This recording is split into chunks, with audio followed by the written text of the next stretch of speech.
আসলে আমার না ইলেকশন করার যোগ্যতা নাই ভাই। আমি আবার যেটাতে যোগ্যতা নাই সেটা করে পরে বিপদে পড়বো। ইলেকশন করতে হবে। হ্যাঁ, না রে ভাই, না, শিল্পীদের সেবা তো আল্লাহ তাআলা আমাকে যতটুকু আর্থিক সহযোগী মানে অর্থ দিয়েছেন, আমি তো সেবা করতেই থাকি। এটার জন্য নির্বাচন করতে হবে কেন? সবাই কেন নির্বাচন করবে? আর নির্বাচন করাটাই মানে মূল কথা নয়, দায়িত্ব পালনটা অনেক ইম্পর্টেন্ট। অনেকে আছে ইলেকশন করে মানে তারপরে আর দায়িত্ব পালন করে না, এতে করে তারও বদনাম হয়। আর যেই ইলেকশন করে সেই পদটা ক্যারি করে সেইখানেও তাদের একটা ঘাটতি থেকে যায়। বরং যে সময় দিতে পারবে এইখানে তারই ইলেকশন করা উচিত আমি মনে করি। আমি আমার দুই ছেলেকে নিয়ে আজকে লাঞ্চ করতে গিয়েছিলাম, ওইখান থেকে আমি আসছি। আর বর্ষা আবার ওদের ফ্যামিলির একটা প্রোগ্রাম আছে, ওইখানে গিয়েছিল, ওইখান থেকে আসবে, বাট এখনো এসে পৌঁছায়নি। আমি দেখি, ওর জন্য একটু ওয়েট করবো গাড়িতে। পরিবেশ অনেক সুন্দর, তবে আজকে যেই জমজমাট ব্যাপারটা আছে, প্রতিদিন এমন থাকলে তো অনেক ভালো হয়। মানে আজকের পরিবেশ মনে হচ্ছে সমস্ত শিল্পী কলা কৌশলী মানে ফুল এফডিসিটাকে আজকে কি বলবো, মানে এফডিসির যেই চেহারাটা থাকা উচিত আজকে সবকিছু আছে। আমাদের মিডিয়া ভাই বোনেরা সবকিছু মিলিয়ে মনে হচ্ছে আজকে এফডিসি একদম পূর্ণ জীবন নিয়ে আসছে আজকে আর কি। এরকম যদি প্রতিদিন থাকা হতো তাহলে তো পারফেক্ট হতো এফডিসির জন্য। না, তারকা বিহীন না, আমি তো দেখলাম অনেক তারকা ছিল। আপনার গণমাধ্যম যেটা মনে করছে এটাই সঠিক, কারণ আপনারা তো আমাদের সবসময় আমাদের পাশে থাকেন, আপনারা এফডিসির ভালো মন্দ জানেন, কার ক্যাপাবিলিটি কতটুকু সেটা আপনারা জানেন। এখন যারা এফডিসিতে ফিজিক্যাল কাজ করছে তারাই হচ্ছে ইলেকশনে দাঁড়িয়েছে আসলে।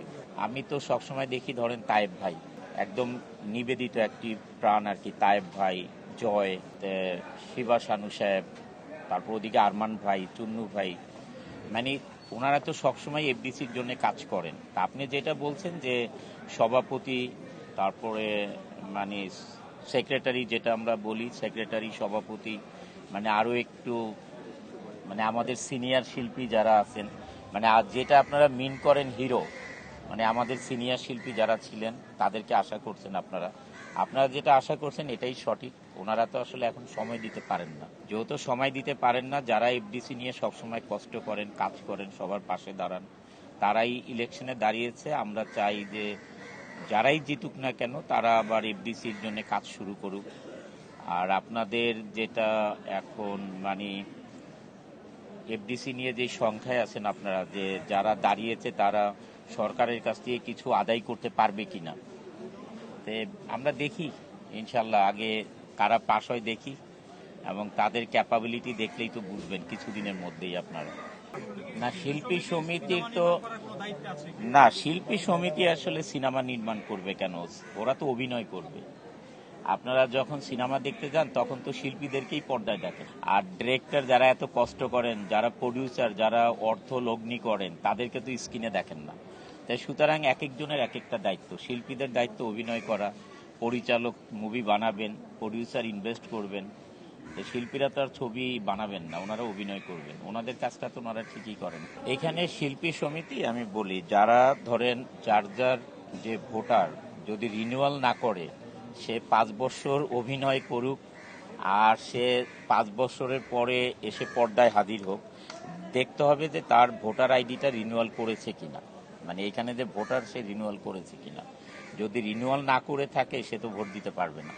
এটা একটা শিল্পীর দায়িত্ব, প্রযোজকের দায়িত্ব, ডাইরেক্টরের দায়িত্ব, যে যখন যেটা ইলেকশন হয়, যে যেটার মানে মেম্বার, তার যে আইডিটা আছে ভোটার আইডি, তার তো রিনিউয়াল করতে হবে। রিনিউয়াল না করলে তো আর ভোট দিতে পারবে না। আমার ব্যক্তিগত পরিকল্পনা হচ্ছে একটাই, যে যারা অভিনয় করবে তারা অভিনয় ভালো করুক, হ্যাঁ, অভিনয়ে মন দেখ। এই ধরেন একজনের প্রতিনিধিত্ব তো একটা দল করতে হবে, যার জন্য ইলেকশনটা আর কি। না হলে তো কারো কাছে এসে যে কেউ সুখ দুঃখের কথা বলবে সেটাই তো বলার লোক থাকবে না। এই জন্যই হচ্ছে এফডিসিতে ইলেকশনটা হয়। আর আমি নিজেও ধরেন 23, 24, 25 আমার ছবি রিলিজ হয়নি, 26-এ রিলিজ হবে নেত্রীদা লিডার। তারপর ইকবাল ভাইয়ের ছবিটা আছে, আরেকটা ছবি জাজের একটা ছবি আছে। আমি ওই ব্যবসার কারণে আমাদের ব্যবসার যে 12টা বাজছে এটার কারণে আসলে ছবি রিলিজ করতে পারতে, এটা হচ্ছে অবস্থা। ইনশাল্লাহ নেত্রীদা লিডারটা আমরা 2026-এ রিলিজ করবো ইনশাল্লাহ। আপনারা ভালো থাকেন ভাই।